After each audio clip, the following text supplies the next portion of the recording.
வணக்கம். நடிகர் பிரசாந்த் உங்கள் எல்லாருக்குமே தெரியும். 90களில் இருந்து அவர் ஒரு முன்னணி நடிகராக இருந்து வந்தவர். இப்ப பெரிய ஸ்டார்ஸா இருக்கிற விஜய், அஜித் எல்லாருமே சினிமா துறைக்குள்ள வர்றதுக்கு முதல்லயே அவர் தமிழ் சினிமா துறைக்குள்ள வந்து நிறைய ஹிட் படங்கள குடுத்தவர்.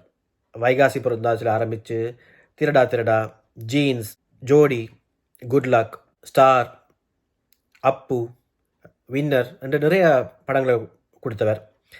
2000ஆம் ஆண்டு அந்த காலப்பகுதிகளுக்கு பிறகு சில பிரச்சனைகள் காரணமாக அவர் சினிமா துறையை விட்டு ஒதுங்கியிருந்தவர். அண்மையில விஜய் நடித்த கோட் திரைப்படத்தின் மூலம் ஒரு கம்பேக் குடுத்திருந்தார். நடிகர் பிரசாந்த் உங்கள் எல்லாருக்கும் ஒரு நடிகராக தெரியும். அவர் ஒரு பாட்டும் பாடியிருக்கிறார்.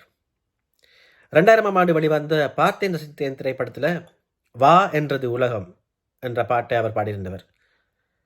அந்த பாட்டுக்கு இசையமைச்சிருந்தவர் பரத்வாஜ். அந்த பாட்டுக்கு பிறகு அவர் வேற எந்த பாடலும் பாடியதாக எனக்கு தெரியவில்லை. அந்த ஒரு பாட்டு தான் பாடியிருக்கிறார். அப்படி வேற ஏதாவது பாட்டு பாடியிருந்தா அத கமெண்ட் செக்ஷன்ல சொல்லுங்க. இந்த தகவல் உங்களுக்கு சுவாரஸ்யமா இருந்திருக்கும்னு நம்புறேன். இன்னொரு வீடியோல சந்திப்போம். நன்றி. வணக்கம்.